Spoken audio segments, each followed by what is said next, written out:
Betting app కేసులో నటుడు ప్రకాష్ రాజ్ విచారణ ముగిసింది. ప్రకాష్ రాజ్ స్టేట్మెంట్ ను రికార్డ్ చేశారు. దుబాయ్ బెట్టింగ్ యాప్స్ నుంచి లావాదేవీలు జరిగినట్టు గుర్తించిన ఈడీ ఆ కోణంలో ప్రకాష్ రాజ్ ను ప్రశ్నించారు.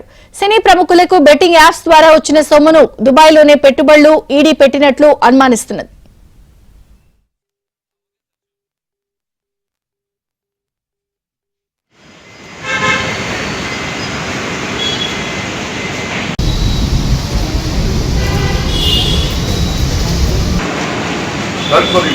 ఇట్లే సార్ లిఫ్ట్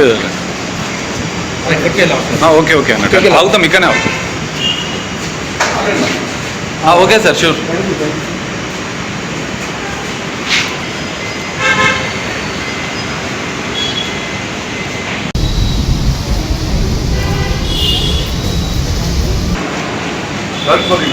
ఇట్లే సార్ లిఫ్ట్ బెట్టింగ్ యాప్ కేసులో నటుడు ప్రకాష్ రాజ్ విచారణ ముగిసింది. ప్రకాష్ రాజ్ స్టేట్మెంట్ ను రికార్డ్ చేశారు. దుబాయ్ బెట్టింగ్ యాప్స్ నుంచి లావాదేవీలు జరిగినట్టుగా కూడా గుర్తించింది ఈడీ. ఆ కోణంలో ప్రకాష్ రాజ్ ను ప్రశ్నించారు. సినీ ప్రముఖులకు బెట్టింగ్ ద్వారా వచ్చిన సొమ్మును దుబాయ్ లోనే పెట్టుబడులు పెట్టినట్లుగా ఈడీ అనుమానిస్తోంది. ఓకే ఓకే అన్న అవుతాం ఇక్కడనే అవుతాం okay sir sure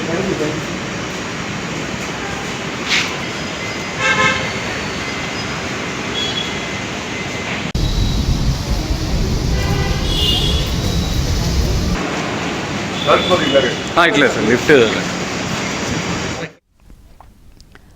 betting apps కి సంబంధించిన వ్యవహారంలో నటుడు ప్రకాష్ రాజ్ స్టేట్మెంట్ ను ఈడీ అధికారులు రికార్డ్ చేశారు. లేటెస్ట్ అప్డేట్స్ ప్రవీణ్ అందిస్తారు. ప్రవీణ్,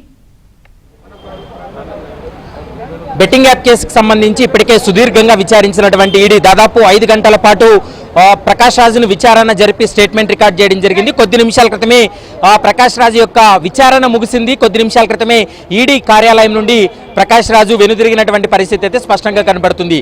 ఈ 5 గంటల పాటు విచారణలో గతంలో 2016లో జంగిల్ రమ్మి అనేటువంటి ఒక బెట్టింగ్ యాప్ను ప్రకాష్ రాజ్ ప్రమోట్ చేయడం జరిగింది. దానివల్ల చాలా మంది ఇన్ఫ్లుయెన్స్ గురయ్యారు. చాలా మంది ఈ జంగిల్ రమ్మి యాప్లో పెట్టుబడులు పెట్టడంతో గతంలో చూసాం మన పంజాగుట్టలో కావచ్చు, మరోవైపు మియాపూర్, సైబరాబాద్, ఇటు సూర్యాపేటతో పాటు ఏపీలోని వైజాగ్లో కూడా ఈ బెట్టింగ్ యాప్ల పైన కేసు నమోదు చేసినటువంటి సందర్భం ఉంది.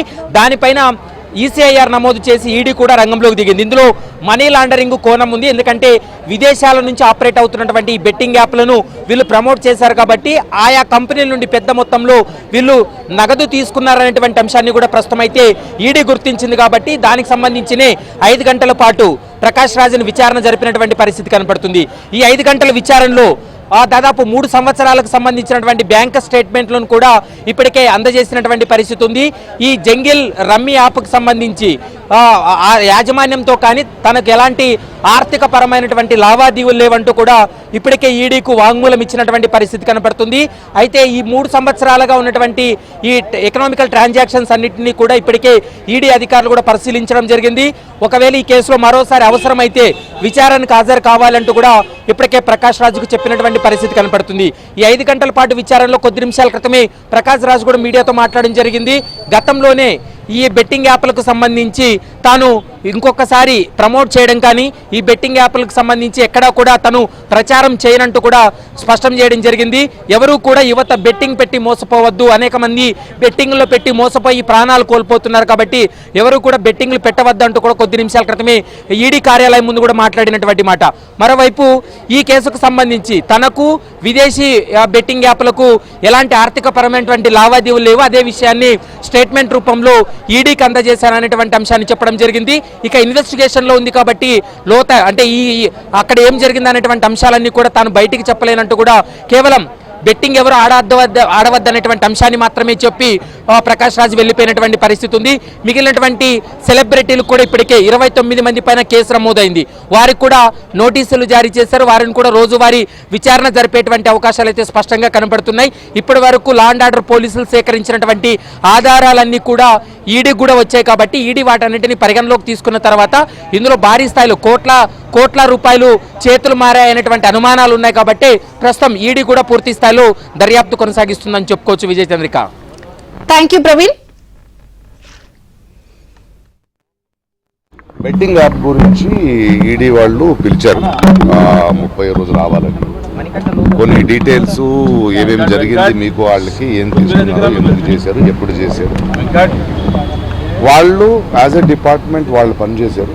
ఒక పౌరుడిగా నా రెస్పాన్సిబిలిటీ నేను వచ్చి డీటెయిల్గా వాళ్ళకి ఎక్స్ప్లెయిన్ చేసి ఇలా అప్పుడు చేశాను, అది తప్పని తెలిసి ఆ తర్వాత నేను చేయలేదు, అండ్ నాకు ఇప్పుడు దాకా ఏ పేమెంట్ తీసుకోలేదు, ఎందుకంటే నా మనసాక్షి పరంగా నేను తీసుకోలేదు అంటే వాళ్ళ అకౌంట్స్ అన్ని చూసి సరేనండి మీరు చెప్పాల్సింది చెప్పండి అని డాక్యుమెంట్ చేసుకుని దేశ్ విల్ గో అంతే. మళ్ళీ రమ్మనలేదు, అయిపోయింది. సార్ ఎకనామికల్ ట్రాన్సాక్షన్స్ గురించి ఏమన్నా లేదు కదా నా దగ్గర ఎకనామికల్ ట్రాన్సాక్షన్, అదే చెప్పాను. సార్ మీరు గతంలో చేసిన యాప్స్ ప్రమోషన్స్ వల్ల మీకు ఎంత అమౌంట్ వచ్చింది? అదేం లేదని చెప్పానండి. ఒకే ఒక యాప్ చేశాను 2016లో, అది వాళ్ళకి చెప్పాను. వాళ్ళు పని చేస్తున్నారు, వాళ్ళు ఎతుకుతున్నారు, వాళ్ళకి మనం కోఆపరేట్ చేయాల్సింది మన బాధ్యత. అందువల్ల వాళ్ళు చెప్పిన డేట్కి వచ్చి వాళ్ళకి కావాల్సింది ఇచ్చి సార్ ఈ బెట్టింగ్ యాప్స్ వల్ల చాలా మంది చనిపోతున్నారు. తర్వాత మాట్లాడుకుందాం. ఓకే,